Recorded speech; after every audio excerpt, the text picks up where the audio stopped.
আজকে সকালে একটা গোপন খবরের ভিত্তিতে আমরা চান্দিনামুড়া এলাকায় একটা বাড়িতে রেড করি।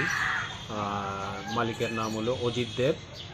ওনার বাড়িতে রেড করার পর আমরা দুইটা বড় প্লেট টিভি, কিছু জলের কল, আর কিছু ফ্যান এবং আরও বিভিন্ন ধরনের সামগ্রী আমরা এই বাড়ি থেকে উদ্ধার করেছি। তারপর আমরা এগুলা ওনাকে জিজ্ঞাসা করার পর উনি সঠিক কোনো উত্তর দিতে পারেনি।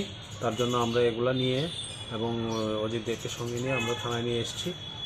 তো এখন ওনাকে ইন্টারোগেশন করব আমরা, তারপরে আমরা আইনগত যা ব্যবস্থা নেওয়ার সেটা আমরা নেব। কি মনে হচ্ছে, কেউ কি জড়িত আছে বা কোনো? আমাদের মনে হচ্ছে এখানে আরও কেউ জড়িত। আরও কিছু যুবক দেখতে পাওয়া গেছে?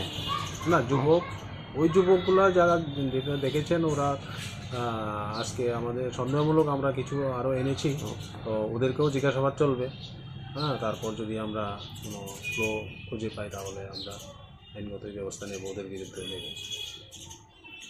ইদানিং শহরে একটু চুরির প্রভাবটাও বেড়েছে। হ্যাঁ, এটা আমাদের নলেজও আছে। চুরির খুবই উৎপাত, তার জন্যই আমরা এই এটা জারি রেখেছি।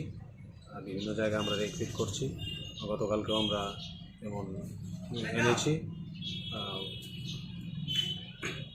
তো দেখছি আমরা কী করা যায়।